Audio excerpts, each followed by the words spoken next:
أعوذ بالله من الشيطان الرجيم. بسم الله الرحمن الرحيم. لا خير في كثير من نجواهم إلا من أمر بصدقة أو معروف أو إصلاح بين الناس. صدق الله العظيم. نن به د سوره نساء درس نمبر 244 شروع کو. نن درس کې به آیات نمبر 144 او آیات نمبر 115 ترجمه او تفسیر وکړو. لا خیر فی کثیر، نشته هیڅ خیر په ډیرو کې، من نجواهم لپټو خبرو د دوی، الا من امر بصدقه، مگر خیر شته په پټو خبرو د هغه چا چې امر کوي په صدقې کولو سره، او معروف یا په امر کوي په معروف کار سره، یعنی نیک کار سره، او اصلاح بین الناس یا امر کوي په اصلاح روغه صلح په منځ د خلکو کې. ومن یفعل ذلک، او هر هغه څوک چې وکړي دغه صدقه یا معروف کار یا اصلاح په مابین د خلکو کې، ابتغاء مرضات الله، د پاره د غوښتنې د رضا خوښې د الله، فسوف نؤتیه اجرا عظیما، بس ډیر ضرب د چې ویر وکړو هغوی ته اجر، داسې اجر چې ډیر لوی. ومن یشاقق الرسول، او هر هغه څوک چې مخالفت کوي له رسول سره، من بعد ما تبین له الهدى، پس د هغه نه چې ښکاره شوې ده دوی ته سمه لاره، ويتبع غیر سبیل المؤمنین، او تابع شي بېله لارې د مؤمنانو، نولیه، نو وبګرځوو مو دوی لره، ونصلح جهنم، ونولیه ما تولی، او وبګرځوو مو دوی لره هغې لورې ته چې دوی ګرځېدلي دي. نصلیه نار جهنم، ونصلیه جهنم، او داخل به کړو دوی چېرته په جهنم کې. وساءت مصیرا، او دا جهنم چې دی ډېر بد ځای دی، ډېر بد ځای د ورتلو دی. نن درس کې الله سبحانه وتعالی موږ تاسې ته یو څو ښکلي امرونه ښودلي دي، ښکلي کارونه یې ښودلي دي، د هغې فضیلت ته اشاره کړې ده، او موږ تاسو ته پکې دا سبق دی چې دغو کارو باندې څه وکړو، عمل وکړو. او دغه سره سره یو څو نوره کارونه یې ته ښودلي دي چې هغو نه ځانونه څه کړو، وساتو. اوله خبره ده چې الله پاک فرمایي لا خیر فی کثیر من نجواهم، نشته هیڅ خیر په ډیرو کې له پټو خبرو د دوی نه، یا هغه پټو مشورو کې. کومو پټو مشورو کې، کومو ډیرو خبرو کې خیر نشته، نو دغه نه مراد هغه پټې خبرې، هغه مشورې، هغه پلانونه چې هغې کې هیڅ د آخرت خبره نه وي، بس صرف او صرف د دنیا د منافعو، د دنیا د ګټو دپاره کیږي. مثال خبره وجرې کې 10 کسه 20 کسه سره ارټول شول، یا یو مجلس کې، یو دفتر کې، یو کمپنۍ کې، بس صرف په دغه کې اسه پلانونه جوړوي چې پیسې به څنګه وګټو، کاروبار ته به څنګه ترقي ورکړو، او نوره به ګاټې لیارې به څنګه پیدا کړو. اگر چې دغه کې دنیاوي ګاټه به دته میلاو شي، خو آخرت کې هیڅ فایده ورته نشته. صحیح ده؟ ځکه ته خو دنیا ګاټې دپاره مجلسونه کوې. صحیح ده، ښه خبره ده، دنیا ګاټې دپاره مجلس وکړه، خو داسې نه چې ته آخرت په ویره کې. بعضې خلک ماشاءالله دنیاوي مجلسونه کوي، ورسره آخرت هم په یاد کې وي. صحیح شو؟ نو الله پاک فرمایي داسې مجالس چې هغې کې د آخرت هیڅ خبره نه وي، د آخرت دپاره پکې هیڅ پلان تدبیر نه وي، او هغه مجلس صرف د دنیا د منافعو باندې بنا وي، دغه کې هیڅ خیر نشته. الا من امر بصدقه، نو هغه مجلس چې هغې د صدقې امر کیږي، یو مسلمان ورور ته ورکې وایي چې ماشاءالله کاروبار دې ښه دی، صدقه لږه کوه، غریبانانو باندې خیال ساته، ضرورتمندانو حاجت پوره که، دا نو بیا ډېر غوره عبادت دی. الله پاک فرمایي الا بصدقه، مگر داسې مجلس چې هغې د صدقې امر کیږي، یو مسلمان ته پکې ترغیب ورکول کیږي چې ته لږه صدقه وباسه، نو بیا داسې مجلس کې څه دی؟ ډېر خیر دی. او معروف، یا مثلا چاته د معروف کار امر کیږي چې ته دا معروف کار کوه. معروف چاته یایي؟ هر هغه کار چې په شریعت کې هغه ته ښه یل کیږي، هغه ښه ګڼل کیږي، او اهل شرع او علما هغه کار څه کوي؟ پیژندي. دغه معروف ویلی شي. مثال خبره چاته یایي چې المونځ کوه، حج تا نه دی کړی، حج ته لاړ شه، په طریقې سره، داسې نه چې بې عزته کوې، شرموې، نه، هر یو کار طریقه لري. د قرآن مجید تلاوت ترغیب ورکې، مطلب دعوت ورکول، تبلیغ ورته کول، منکر نه منې کول. منکر چاته یلی شي؟ هر هغه کار چې په شریعت کې ناخوښه وي او اهل شرع هغه نه پیژندي.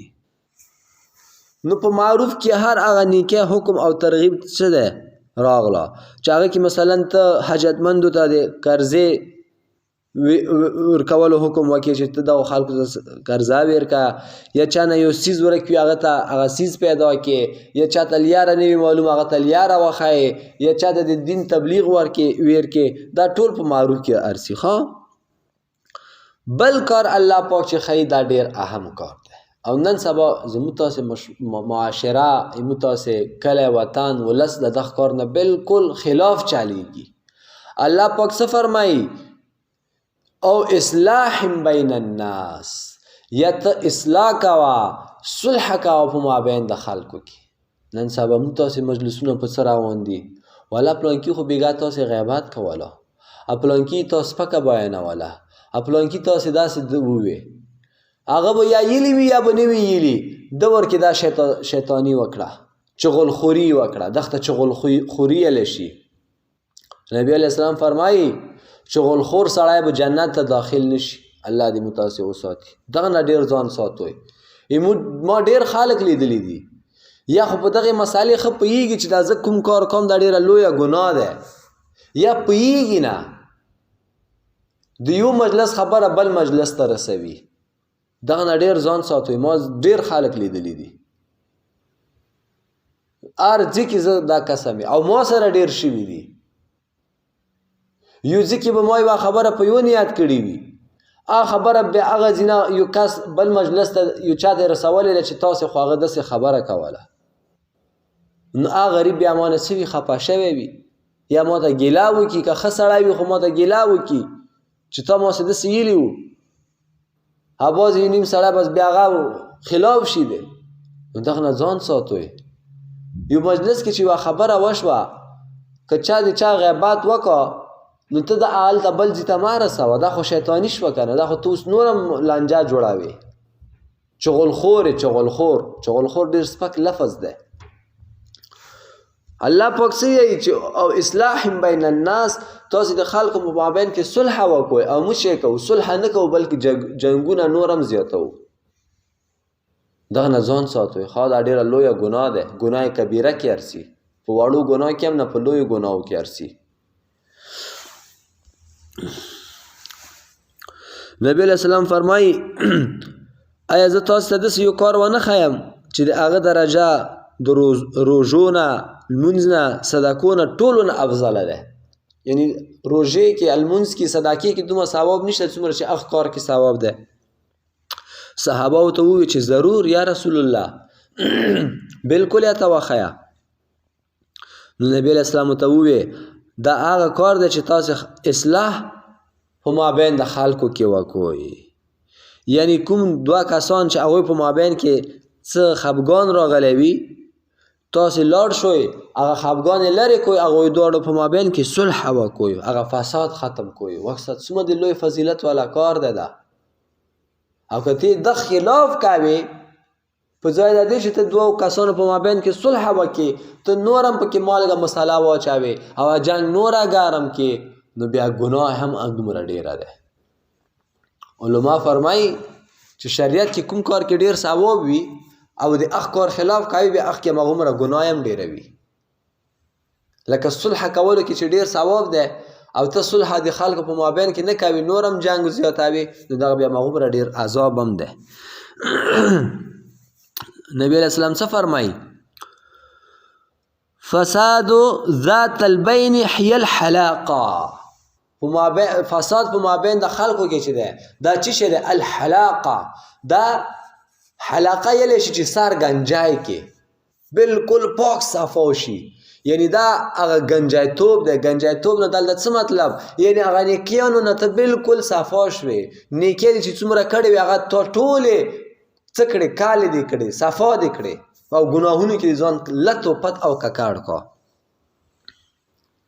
نو دغه نه ځان ساتئ مطلب څه شاده دغه خبره یعنی خلق په مابین کې فساد کول دا دین څه کوي دین سړی ته صفا کوي یعنی دین نه د خلاصوي دین دې بالکل دنه لاړه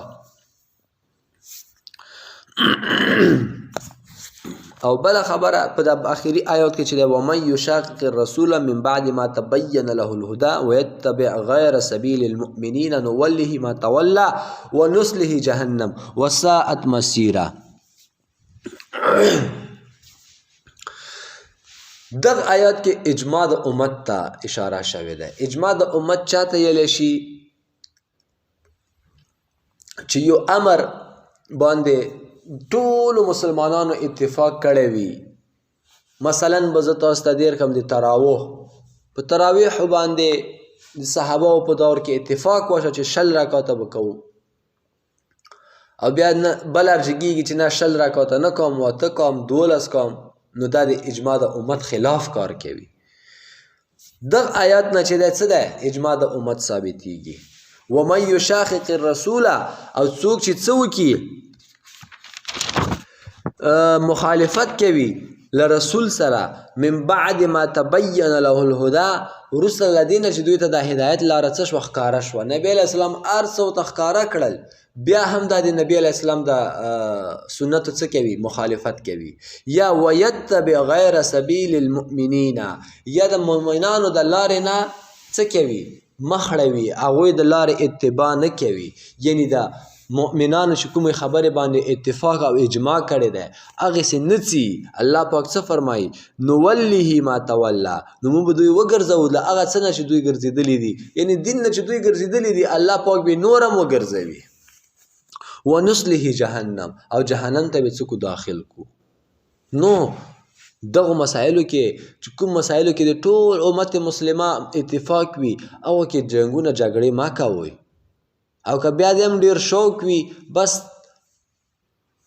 په څه چې ته عمل کوې هغه د عمل کوه نوره فسادونه ما جوړوه ځان خو دې غر کړی دی نوره خلک ځان سره ما غر کوه امام شافعي رحمه الله نه پوښتنه وشوه د اجماع د امت دپاره په قرآن کې کوم دلیل شته دی نو امام شافعي صاحب قرآن ارواخوسته مسلسلې 3 ورځې تلاوت کوله او هر ورځ کې به قرآن شریف یو ورته ختموله 3 ورځو نه بعد ووې چې دغه آیات کې بالکل او سامه صحیح اجماع څه دی ثابته دی نو ټولو خلکو سره ومنله چې بالکل دغه آیات نه اجماع د امت څه کېږي ثابتېږي نن دپاره همدا درس بس دی وما علینا الا البلاغ